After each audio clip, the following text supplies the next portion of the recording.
Yeah, these are always fun. All right, we got some time. It's Pizza Saturday. How to always make time for your kids. There's always time for your kids. Always time for your kids, even though you're busy. Start it off. What's your thoughts on that? I feel like a lot of times I see parents, kids, or the parents wish they had more time together in their family, in the sense of my dad's always at work. I wish I had a closer bond with him, or I wish he talked to me more. Or vice versa, the kid's never home and the dad's like, damn, I wish I was cool enough for my kid to hang out with. So there might be that tension, there might be that confusion in families, whether it's your mother or daughter, father, son, or vice versa. But in this video, we kind of just want to talk about how you can always make time for your kid, and you can always fit in with your kid. Maybe they're at a stage in their life where they think they're too cool, but at the end of the day, they're going to call back to you when they need something. So this is kind of how to build that bond with them and show them that you can be a cool person even at 30, 40, 50, 60 while they're 20, 30, 40, you know? Yeah, no, it's the thing is, I think it's important to build a relationship at the very beginning. Because at the very beginning, they're tiny, they're vulnerable, they don't know themselves yet. I always tell Cam, I go, I've known you longer than you've known yourself. Yeah. Because you didn't start to get to know yourself till maybe 4, 5, 6, and you started finding yourself. And I wanted you. I didn't want you to be dependent on me forever. There was a transition from depending on me and then interdependent, knowing that, hey, but if we could work together. And then there was a point where I was like, you start finding yourself, the kid starts finding themselves. And I think that's where there's like a common issue with parents and kids, is that they still want their kid to be dependent on them because you're still a little kid and you're still under my roof and you're still a minor. But there's this thing that I actually, believe it or not, I learned this from Sadhguru, where he's like, and I get a lot of great conversations about this topic, which I do want to be the best friend. I was like, well, you don't need to be a best friend, you need to be their parent. I go, well, how about if the best friend is a true best friend, a real best friend? Love isn't lies. I got that one from Brad. A friend that's not going to lead you in the bad direction, or a friend that's not going to do things for his interest, but how about a friend that does everything for the kid's interest? Whether it's giving them guidelines, discipline, and not the self-discipline, but the discipline from the guiding adult. That's a friend. That's a best friend. That's a true best friend. A best friend. Yeah, I care for them. It's the best interest for you. I'm not doing anything that I did for you, even at that age where you were transitioning from being independent to interdependent to finding yourself and learning how to be, what I think most parents at the end want their kid to be, independent. And then you create your own interdependence by letting, like, how much do you want to work with me and other people? Because really, you want to work with other people, be able to integrate yourself with others, and that's, I think, the guiding light to being like that, creating the time with the kids. But it does start, of course. I mean, I'll go back to the topic, but just that being that true best friend, and I think that's where the miscommunication, and when people say it's like, I don't want to be like just the homie from down the street. I want to be like the homie, the friend, the one that he's never going to lie to me. I've always told them growing up, I'll never lie to you. Never.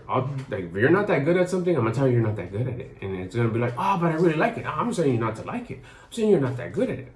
So when they're really good at something, I say, hey, you're really good at this whole creative thing, this YouTube thing, this making videos. And you'll be like, oh shit, really? Like, because I won't lie to them. That's a true friend. And then back to the, and then that's very well said. And I will say, at one point in time, you had a killer DJ business. You were a badass out there, #1 in the industry, I'd say. We were. And shout out to the Elegance Elegancia team. There you go. You shout out Uncle Gabe and everybody else. But Uncle Gabe, you're out there. But anyways, you managed to run a amazing business, a good quality business that the clients trusted you, and that takes a lot of work, a lot of time. But also, you had the time to show love to your wife and your 2 kids at home. Although there were times... Sweet Cheeks shaking it off. Y'all know Sweet Cheeks. She has the cone of shame right now. But anyways, there would be times where you would be gone for the whole day, to the evening, to maybe a couple days, depending on how far your DJ trip was. When did it come to a point where you're like, hey, like, I miss my kids? And when that hit you, when did you finally make that decision of, I want to be there for my kids when they grow up, so they're not like Dad was never home. What was going through your thoughts, and how'd you make that time, and how'd you make that balance between a big business and your loved ones at home? What happened before you came around? It was your sister. Yeah. And I'm trying to remember both of her handles. Too Much on Your Plate right now. Too Much on Your Overhanded. Plate at Starbucks. At Starbucks, there you go. At Starbucks and at Too Much on Your Plate. Shout out to my princess. She's a sweetheart. Love her to pieces. When she was baby short, now I'll make it short so we can go on to other topics. But when she was growing up, she was very play at home, Polly Pockets. That's why I call her my Polly Pocket, my real life Polly Pocket. Yeah. And it was during the week, pretends, sit around on the carpet, tea time, daily tea time, coloring, reading, telling stories, playing cash register. That was her thing, that was her thing. So having a business that when I would meet customers, it was in the evening. So it was play with her all day long. So you would dedicate a time? Most of the day. Then she got into school. I'd take her to school. I'd run my business from home at the time. And then I'd pick her up from school. We'd have lunch. We'd have playtime. We'd have dinner. And then I'd go meet customers in the evening.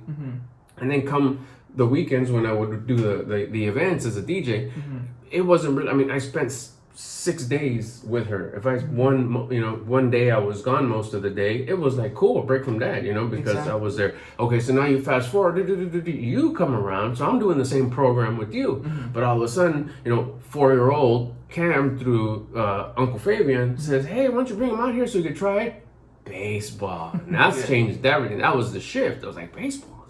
Keep him busy, see what he likes. We're supposed to play Hot Wheels. Never liked Hot Wheels. I grew up on Hot Wheels and didn't like them at all. So when baseball started, you fell in love with it since the beginning, and you started playing. And then we'll fast forward a little bit more. Guess when most of your games, or once you started getting into more competitive ball on the weekends. And the smaller competitive bobblehead, little kids running around the opposite way, it was during the week. Go a half-hour practice, 45-minute practice. I could still run my operation, no problem. Keep in mind that at the same time, since Polly Pocket days, the business grew, we multiplied, it was a bigger crew, it was more events, more meetings, more commitment. And then you started playing competitive ball, so you started playing a lot more travel, weekends. A lot more serious. So I did not want to miss those days because I knew that it was a small window that you were going to be a kid and play. So I shifted my business. I got out of the business and I let the crew handle the events on the weekend. So I was still there. I could probably count in one hand how many games I've missed out of the hundreds of games. You kind of found like a compromise for yourself. I adjusted, I pivoted, I made sacrifices. I stopped doing one of the most fun parts about that business. Were you scared of doing that? Yeah, big time. I was scared. And I was stepping away from one of the most fun part, which was actually performing. The whole reason of me wanting to be in that industry was to perform on the weekends. So now I was like, okay, I'm going to sacrifice performing. I'm going to let other badass talent that I have do the performing. I'll do the back end, the production, the put it together, the meetings. But then I was trading that funness to come spend time with you. And the beauty about that, I wasn't just spending time with you, because in reality, you were on the field, I was out here.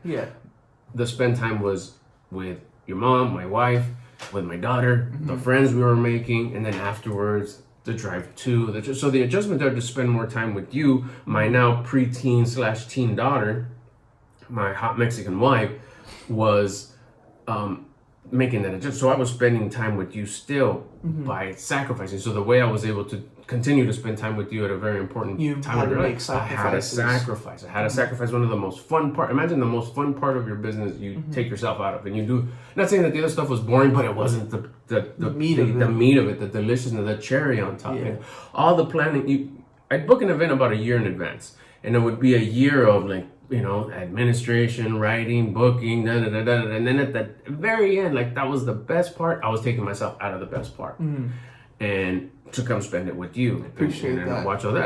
As a kid, as a teenager growing up, first time playing travel, first time, instead of driving 10 minutes on the street, we're driving an hour somewhere else to play baseball in cool jerseys and cool coaches and cool teammates. Not only that, my number one supporter here was able to come see me, and I feel like as a father, you should try your best effort to experience those things with your kid, because they're always going to look at the stands. They're always going to be like, Dad, did you see that? it's true. You see it in the movies. It happens in real life, and I know that from experience. So I thank you so much for that. And that's super. I totally understand the things you lost, the experiences you might have lost, the sacrifices you've taken just to be there. And I, as a child, as a kid, as a teenager, as a young adult, it doesn't go unnoticed. And I cherish those that you were there pretty much at almost every single game. I think, yeah, I said I could probably count. I could probably like really like three, maybe two, three maybe games that I missed. You know, that I just could not be there for whatever reason. But the rest of them, I was there, and luckily nothing super like spectacular happened. You were there for probably the best games in my whole career. Absolutely. Championships that were just clutch. Parents in tears, coaches in tears, because it was just like World Series vibes, you know, professional World Series, and the players, you know, all 9 on the field, and then the other ones that were rotating. Everybody on the team, was it 12, 15 on the roster? Yeah, they all took part of it, and it was just this. And if you participated in that circuit, you know how passionate it is. At the end of the day, you're thinking it's just a game, bunch of kids. No, but it's just involvement. It's a build-up, and these are the moments that if you're not there from the beginning of the tournament to the end, or watching the whole circuit from the sometimes these tournaments will last weeks. You know that it would be from different areas, and they finally get together. They're just kids. I know, but it's just that moment. Remember that game? You still pull it up on YouTube. You still put it up on this, and like remember that one time, and you do, and you run into these families. Not making it so much about baseball, but actually I'm going to take this time, something that we're talking about with your mom, that I'll take this time to thank you for all those memories. Thank you for playing baseball, because you could have not played, and you chose to. And I would ask you every year, you want to play this year? And a lot of times, like, why do you ask me? Of course I want to play, because it was always your choice. I never made you play. I always asked you, but once we were committed, like, we're going to watch this thing all the way through till the last day. And I'm going to ask you again. But with all sincerity, and I see not scripted or nothing. Yeah. Thank you very much for creating all those great memories by you being on the field. That was so cool. That you, and that's everything, not just baseball. Baseball was a big chunk about it, but soccer and all the other sports, flag football and all that you played. It was so. Thank you for putting up with all that heat, all that dirt, all those pegs, all those. It was a phenomenal experience. Awesome. So in order to spend time there, I did have to adjust there, and I think another part that you want to move into another topic. Yeah, that's pretty awesome. You have to make sacrifices at times, even if it means missing your favorite thing to be there for your kid. And I feel like there's a lot of parents out there that, I don't want to miss this work day because that's the day I get a big bonus, in the sense of, or not even bonus, maybe like that's the day the party is, or a special event, you know? Right. And or is it going to your kid's first baseball game that could have been his first home run? Dad, you missed my first home run over something that's going to last for a day, you know?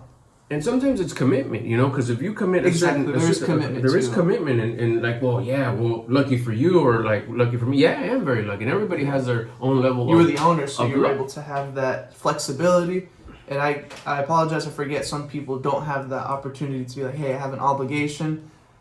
I will get fired if I don't go there, and that is very understandable. But I'm sure there are other times like, okay, maybe not that day, but maybe have your wife or somebody at the game record your son playing, watch it together with him, and be so excited to see him play. Like, hey, I'm so sorry I couldn't be there for you. You want to watch we recorded the whole game. Let's watch it together. Exactly. That would be the sacrifice. Like, okay, we don't have a camera. We don't have a camera person. We don't know how to do it. That's the sacrifice. Like, okay, well, I'm gonna go buy this. You know, I don't know how much a good camera or a decent camera. $200 camera. Boom. A big enough hard drive to capture the whole 45-minute game. Hire a nephew or friend, a cousin or whatever. Can you be that? Here's $100 or $50, whatever. Something, make it worth it for the kid. Yeah. Can you record the whole game? There's always a way. At wide angle, maybe 2 cameras. Put one wide angle where we could see the whole game, and the other one just follow my kid, follow number 7 wherever he goes as much as you can. Yeah. Let it roll. You got like 20 hours worth of graphic of card time. And then you set up like 2 screens at home, 2 TVs. Time? Yes. Money? Yes. Investment? Yes. That's the sacrifice. Yeah. So if I had to work, that's something I would do. Dedicate somebody to put, camera on, one on the whole field, one just on you, set both TVs up, play them, sit there with the big old thing of bubbly soda, whatever, popcorn, candy, sit down, and let's put your uniform on and let's watch it together. Exactly. And make a whole afternoon in it on your day off, on your evening off, and get into it. But I don't know nothing about it. That's the investment. That's the part. That's the learning about the stuff that you were into that I was never into. Airsoft. I knew nothing about airsoft. Guess what I'm going to go learn a little bit about? Airsoft. Why? So I can have a back and forth conversation with it. I didn't know nothing about it. When you started playing the Bakugans, and you started playing all this, I was waiting for him to like Matchbox cars, Hot Wheels. That's what I was into. Didn't have zero interest in it. Handball. Hot, sweaty. I want to go learn about slices and shorties and all this. I forgot about that. Even baseball. I played very little baseball, up to kid pitch. The moment it's a kid pitch, it was done. I was like, I went from, wow, he's pretty good, to like, oh, no, he's not. So I was good when coach pitched. But once, like, did you see that ball move? How do you do that, you know? So once you started playing, I've told you this story a bunch of times. Mm-hmm. Another sacrifice I did was, like, when I think we got into like 6-7-year-old baseball, when you guys started to learn how to throw from far away, like outfield and stuff. Yeah. I would supposedly be catching balls outfield. I told you the story a bunch of times. And I was like, how do you throw it so far? How do you throw that? I can get it in. Like, and even the other coaches would mess around. Quit playing around and get those balls. I'm like, I'm throwing it as hard as I can. I think I remember that. So left field. One of the kids couldn't throw. He was throwing like me. And then the coach went to go like show him and school him on how to throw a ball. So I jogged over there and to go listen. Damn, put the ball down here, take it out of your throw. And then I was like, oh shit, this is how you throw a ball far, like long throw. Yeah. That's great. That's I kind of went to go sit down in the car, pretend I'm on the phone, Mr. Work. But how, me on the field shagging balls, if you know what shagging balls is go pick up the balls that the kid hit out there or the kid missed. Go get those. That was my job. That's spending time with you, you know. You to turn around like, hey, that's my dad out there, you know. That's cool. Were we talking? No, you were involved with your friends and everything, but just knowing that Pops was out there involved, it's that time spent. It's that I sacrificed not knowing how to play to learning how to play. Exactly. And taking the time, so we can have a conversation. The first, real quick, not making the whole thing about baseball. I remember clearly, what the heck? Why'd you run? You know, catcher, boom, catches the ball, drops it. You take off running. It's like, what are you doing? Get back over here.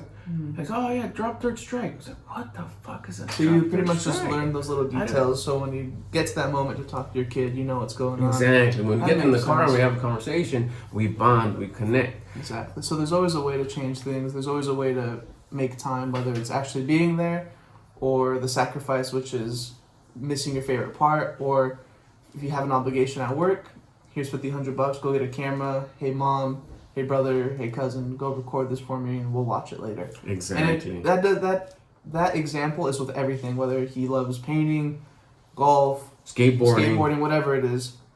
Do it with anything. So that's pretty much it. And you got anything else? I mean, you talked about being there for your kid, even if you don't have time. I'll talk about this one. This is not going to be about today. We'll close it up, but I think I'm going to drop it here just to like, hey, come back for the next episode. Yeah. How about when that kid gets into the cocooning stage? How about when that kid doesn't want to hang out with you after you hung out together for 14 years? Yeah. And he goes to that next segment of his life. So and he starts cheering. And stop cheering. Yeah, that stop cheering. That like, oh, I came home, he want to hang out. And he doesn't want to hang out no more. And you're almost in tears. What do you do then? What does the dad do then? Forget it. He's teenage. You know, he doesn't need me. He got his friends, and it turns into a bigger argument. And then, see, I don't want to give it away. Like, what do you do there? That's a good one. And we'll talk about that one. So make sure you subscribe. Come back to the next one. Have to watch the next videos. We call it My Kid's a Cocoon. It goes from a caterpillar, a cocoon, to a butterfly, the 3 stages of a kid, and how to be able to enjoy the first one, endure the middle one, and then appreciate and love the beautiful butterfly that they turn into. Come into the next one, My Kid's a Cocoon, because that is one of the toughest parts about being a parent. I think a lot of us just run away from it, and then like, he's acting stupid, not much. And hopefully I got some tips for you that'll help you, prepare you on how to approach that, how to handle that, how to prepare for that, how to not ever think you're not gonna go through that. And then I went through it twice, and then be able, like I said, to get to that next chapter after that, my cocoon. Well said. Appreciate you guys. Like you said, leave a comment. Next video is gonna be a banger as always. Love you guys. Appreciate it. If you guys have any questions, leave them down below. We'll respond with a reel or comment. We'll see you guys on the next one. On the next one, it was a good video. His handle for his channel in the description below. Get at you on the next one. Later, guys.